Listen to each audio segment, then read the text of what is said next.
प्यारे विद्यार्थियों, आज हम लोग विलयन से रिलेटेड 13वें लेक्चर की शुरुआत करें। 13th लेक्चर आपका इंतजार कर रहा है आप सब लोगों का। तो चलिए इसमें हम लोग देखें हेनरी का नियम, यही आज का टॉपिक है। इम्पोर्टेंट है।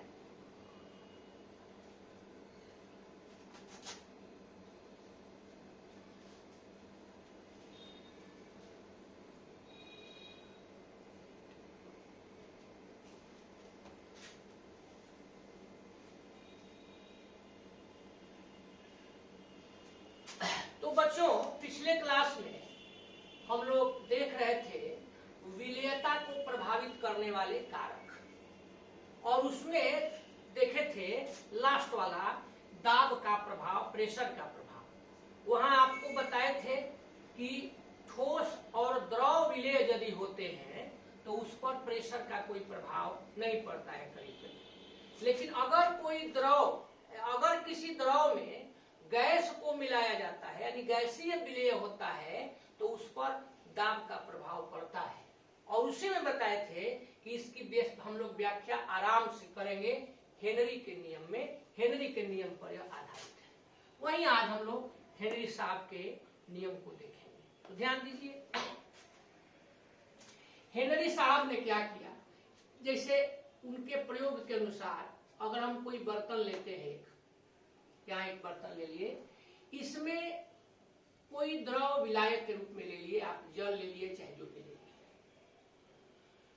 उस विलायक में वैसे मान लीजिए कि आप जल लिए हैं, तो जो गैस घुलनशील होती है उस गैस को आप मिला रहे हैं।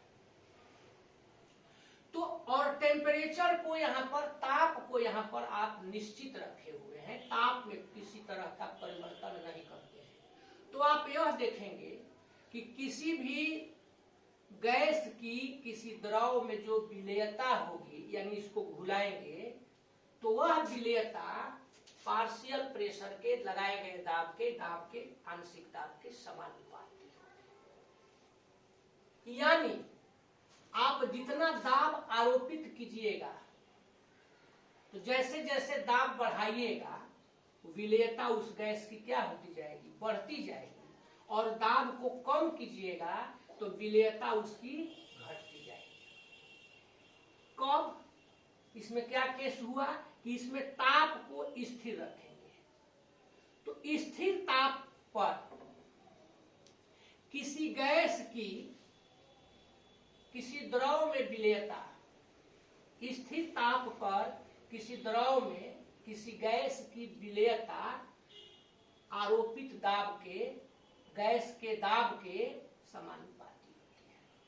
टेम्परेचर को आप फिक्स कर दिए, टेम्परेचर में किसी तरह का परिवर्तन आप नहीं कर रहे हैं, तो स्थिर टेम्परेचर पर आप गैस को घुला रहे हैं, तो उसकी विलेयता क्या होगी, आरोपित दाब के चाहे दाब के समानुपाती। यही तो है।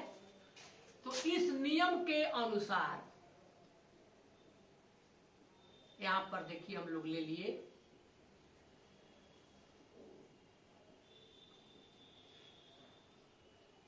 स्थिर ताप पर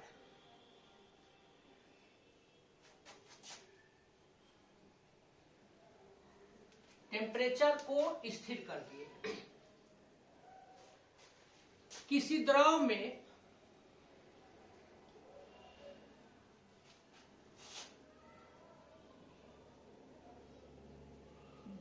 किसी गैस की विलेयता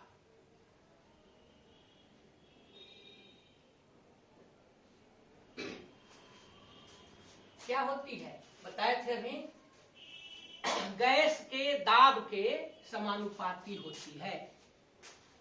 जो भी उसमें आरोपित दाब है, जो भी उसमें दाब अप्लाई किया गया है, तो वह उसके समानुपाती होती है।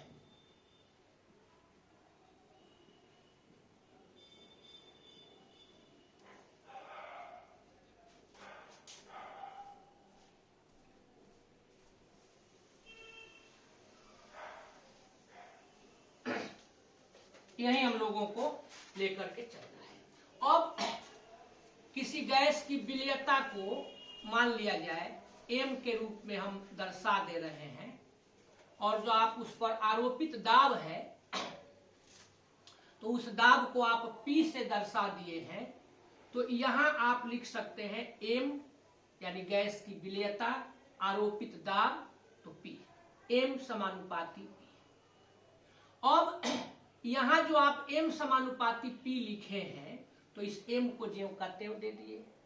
असमानुपाती के चिन्ह को हटा के आप जानते ही हैं बराबर का चिन्ह है, उसके साथ कांस्टेंट दिया जाता है, स्थिरांक दिया जाता है। तो जब स्थिरांक दिया जाता है तो जनरली k देते हैं, लेकिन हेनरी साहब ने KH लिखा था, अपने नाम के H से हेनरी हो गया, तो यहां हो गया KH इंटू P। तो ये हम लोग एक रिजल्ट प्राप्त कर लिए।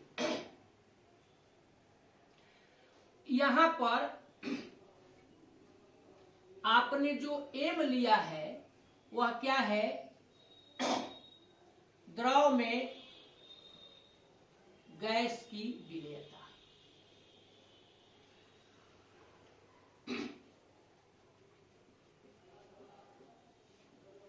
आज जो भी गैस की विलेयता लिए हैं तो वह गैस की मात्रा है, घुली गैस की, चाहे जो गैस आप डिजॉल्व किए हैं उस गैस की अमाउंट है, घुली हुई गैस की मात्रा।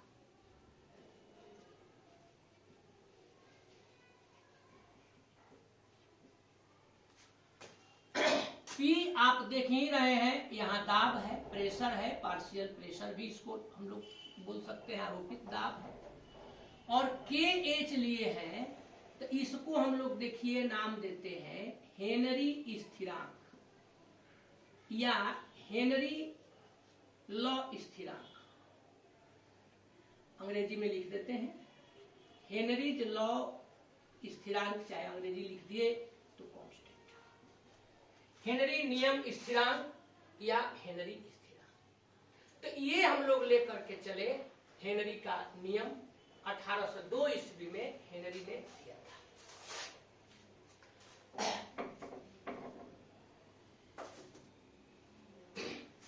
अब यदि गैस की विलेयता को, जो भी हम लोग गैस उसमें घुलाए हैं, तो उस गैस की विलेयता को मोल प्रभाज चाहे मोल अंश दोनों लिखा जाता है, तो अगर मोल प्रभाज के रूप में व्यक्त किया जाए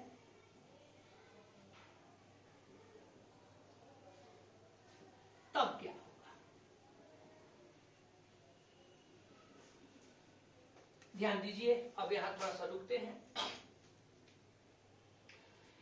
विलेयता जब हम लोग पढ़ रहे थे, विलेयता का जहां पर डिफिनीशन आप लोगों को बताए थे, वहीं पर बताए थे विलेयता का मात्रक ग्राम पर लीटर, मोल पर लीटर, दो ज्यादा बताए थे। एक बताए थे कि यदि किसी गैस को द्रव में मिलाया जाता है, घुलाया जाता है, तो वहां पर क्या बताए थे, मोल प्रभाज के रूप में, गैस का मोल प्रभाज के रूप में, गैस का जो भी मोल प्रभाज द्रव में होता है उसको देते हैं। तो यहाँ पर एक द्रव लिए हैं और उस द्रव में गैस को डुबाए हैं, गैस को घुलाए हैं, गैस को मिलाए हैं, यानी गैस की विलेयता है द्रव में। तो अब उसको हम लोग देखिए मोल प्रभाज के रूप में यदि व्यक्त करते हैं, तब ये पाया गया कि जो विलयन में गैस का जो मोल प्रभाज था, चाहे द्रव में जो गैस का मोल प्रभाज था, मोल प्रभाज मोल अंश दोनों लेते हैं, वह गैस के आंशिक दाब के समानुपाती होता है। गैस के जो आप आरोपित दाब दिए हैं, पार्शियल प्रेशर दिए हैं, उसके समानुपाती होता है।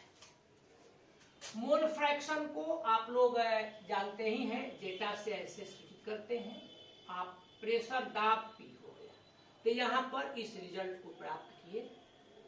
अब इसी रिजल्ट की सहायता से हेनरी के नियम को सामान्य रूप से हम लोग थोड़ा अलग तरह से व्यक्त कर देते हैं। तो यहां पर देखिए हेनरी के नियम का सामान्य रूप।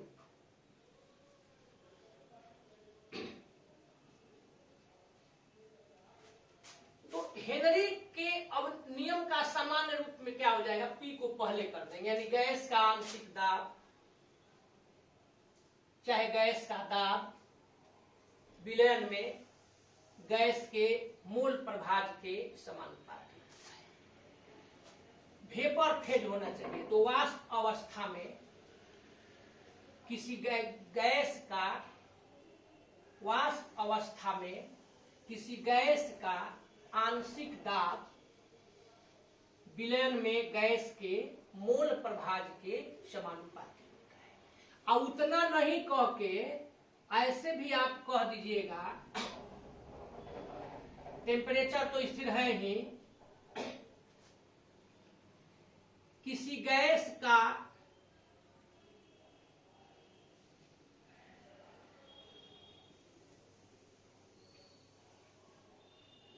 आंशिक दाब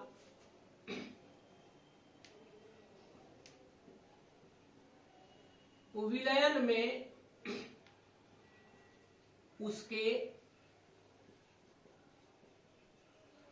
मूल अंश के चाहे मूल प्रभाज के समानुपाती होता है।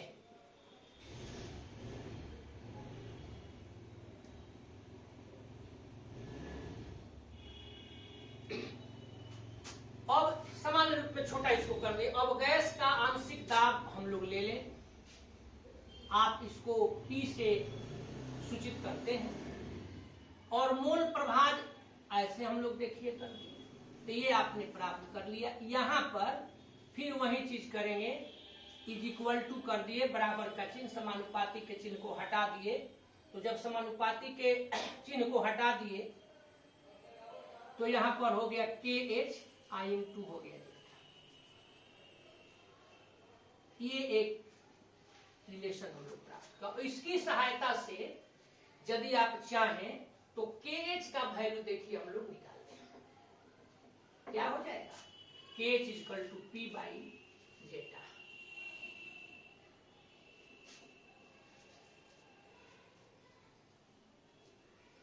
तो इस प्रकार से हम लोग हेनरी के नियम को समझे।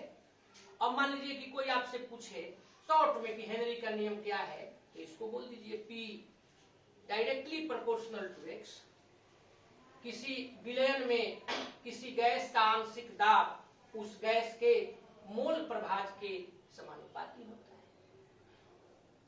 विलयन में किसी गैस का वाष्प अवस्था में आंशिक दाब पूरा बोलना होगा तो उसके मूल प्रभाज के समानुपाती। लैंग्वेज पर कोई खास ध्यान नहीं रहता है, मेन थीम हम लोगों को देखना है।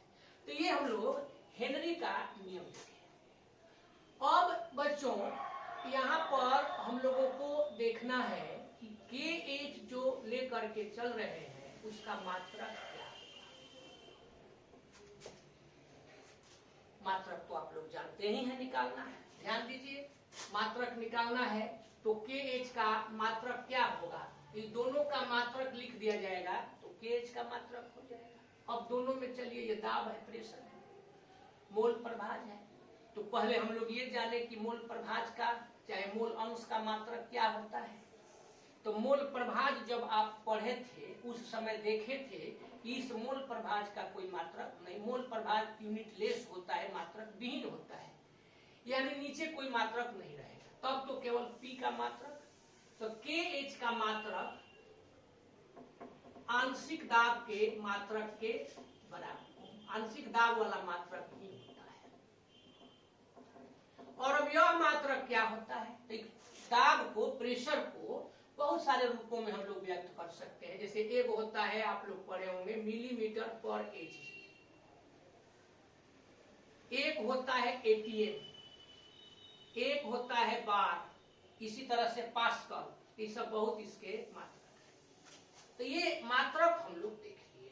KH का मात्रक क्या होगा भाई, तो मिलीमीटर पर Hg, ATM एटमॉस्फेरिक प्रेशर, बार, पास्कल इत्यादि। तो इस प्रकार आप यहाँ देखिए कि KH का मात्रक क्या है। अब लेकर के चलेंगे KH को, तो हम लोग जान गए।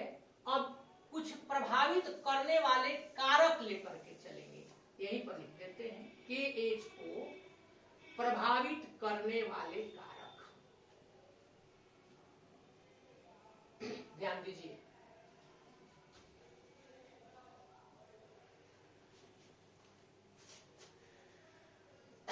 तो याद होगा आप लोगों को बताए थे कि कोई भी चीज आप लेते हैं, आइए पूछा जाता है कि उसको कौन कौन प्रभावित करता है, तो सीधा उपाय है, पिछले क्लास में बताए थे, जो जो उसमें संलग्न है, जो जो उसमें जुड़ा हुआ है, जिससे वह रिलेटेड है, वह सब उसका प्रभावित करने वाला कारक होगा।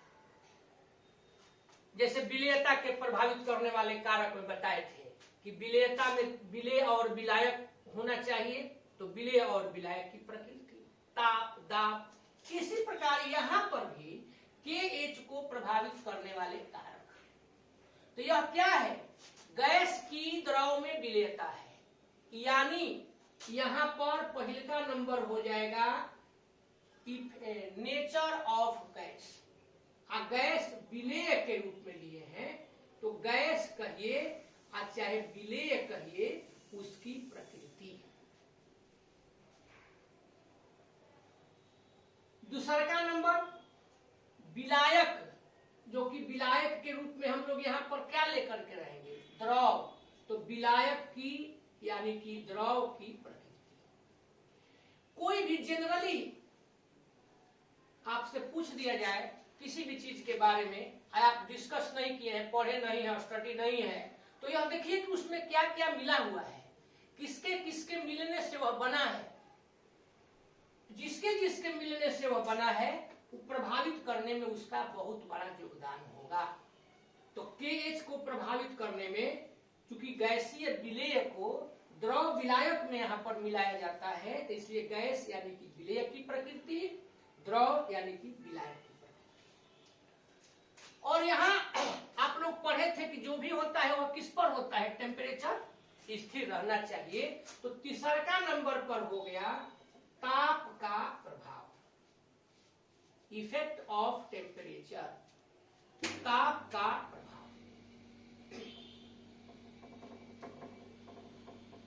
अब ताप का व्यापक प्रभाव पड़ता है। ध्यान दीजिए, जनरली पाया जाता है कि जब हम लोग ताप बढ़ाते हैं, तो ताप के बढ़ने पर KH का जो वैल्यू होता है, KH का जो मान होता है, वह बढ़ता जाता है।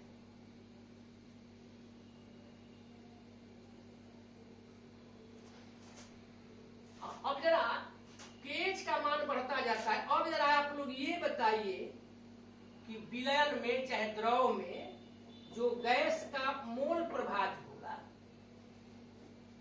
यहाँ इसको जीता से लिखे हैं, शॉर्ट में मोल प्रभाज लिख देते हैं, इसे तो आप लोगों को याद ही है। वह क्या होगा, वह बढ़ेगा कि घटेगा? तो मोल प्रभाज भी घटता जाता है।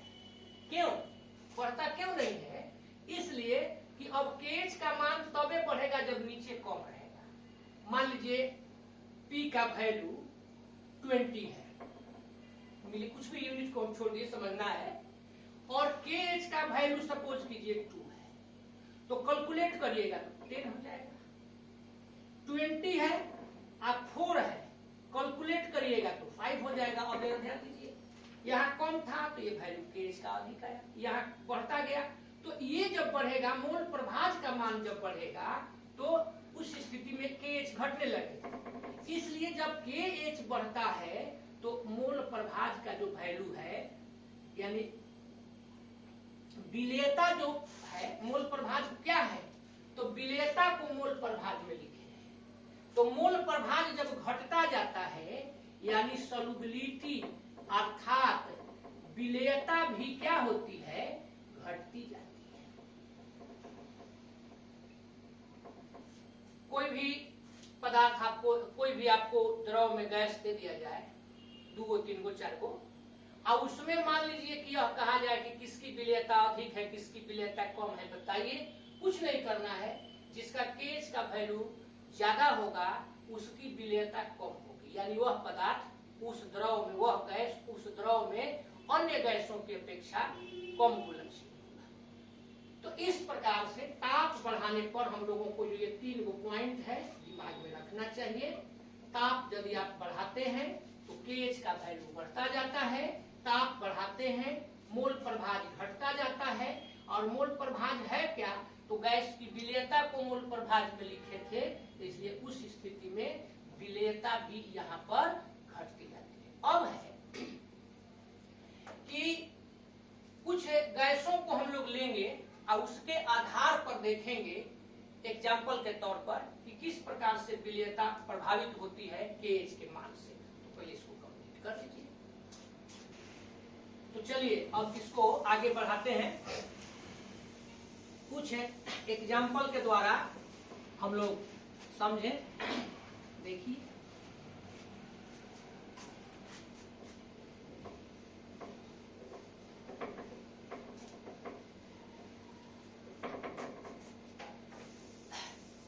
टेम्परेचर को 20 डिग्री सेंटीग्रेड पर कर दिया जाए।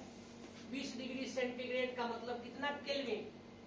तो केल्विन में निकालने के लिए 273 में जोड़ते हैं, तो 273 प्लस 20 यानी 293 केल्विन ताप पर, चाहे 20 डिग्री सेंटीग्रेड ताप पर।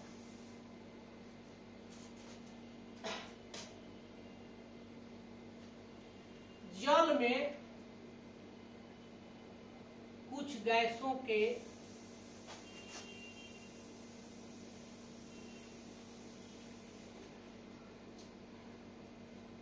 हेनरी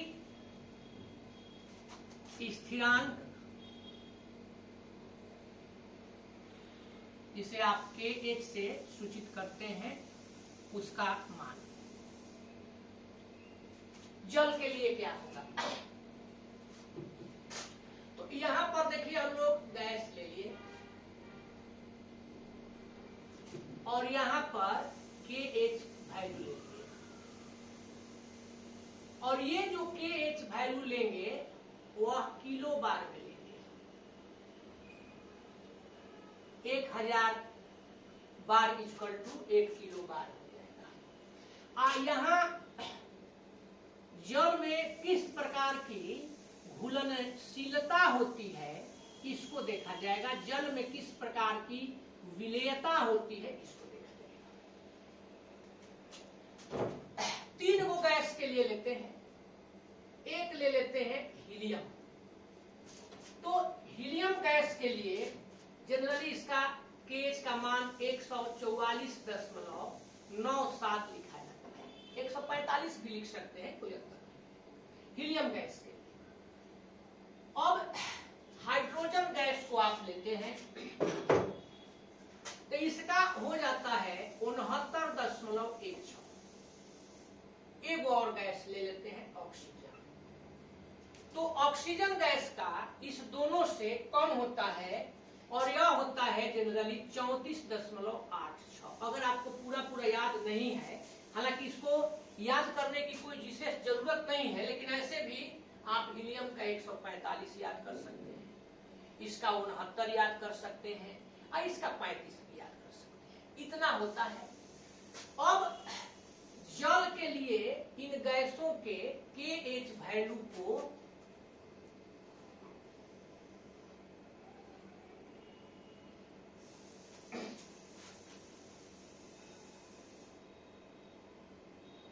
देखा जाए तो ध्यान दीजिए, आपने थोड़ी देर पहले पढ़ा था कि ताप बढ़ाते हैं तो KH का मान बढ़ता है ताप बढ़ाने पर। ये लिखे थे, फिर हम दोबारा समझने के लिए यहां सामने कर देते हैं। ये घटता है और विलेयता को बताए थे कि विलेयता भी घटती है।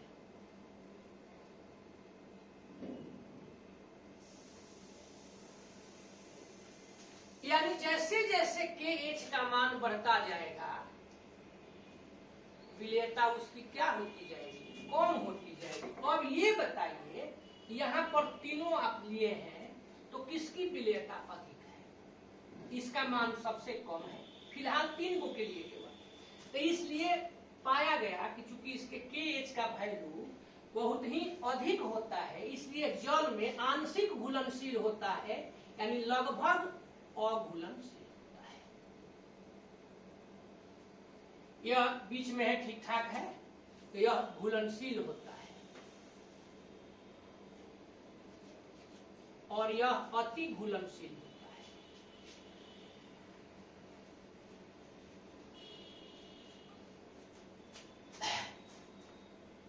जल में ऑक्सीजन की विलेयता इस तीनों का तुलना कीजिएगा तो सबसे अधिक होती है। हाँ, अब कोई यहाँ पर ऐसा गैस ले लीजिए जिसका KH वैल्यू इससे भी कम हो तो वह इसकी अपेक्षा अधिक घुलनशील हो जाएगा।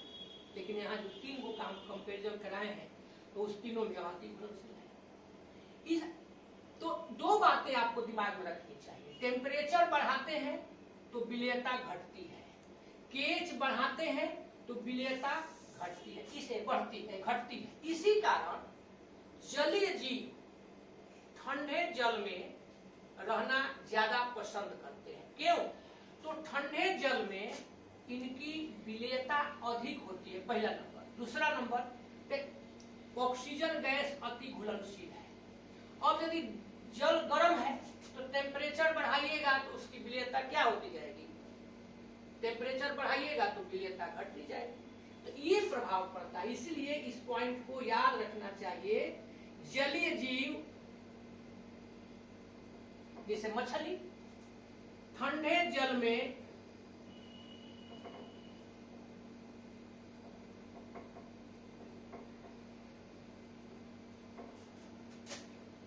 ज्यादा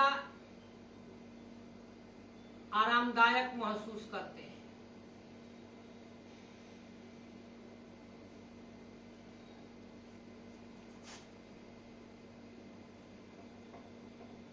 क्योंकि ठंडे जल की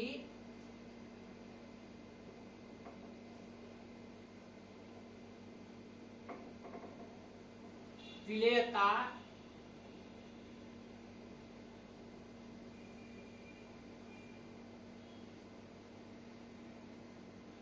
अधिक होती है।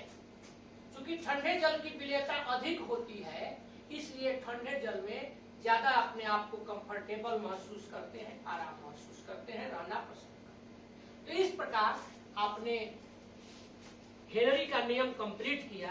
अब हेनरी के नियम के बाद, हेनरी का नियम जब आपने कंप्लीट कर लिया तो अब आगे चलेंगे। हेनरी के नियम से संबंधित न्यूमेरिकल्स वगैरह है तो इसकी चर्चा नेक्स्ट क्लास में की जाएगी। आज इतना ही छोड़ देते हैं। खूब बढ़िया से इसको तैयार करके नेक्स्ट क्लास की तैयारी में लग जाइए। धन्यवाद।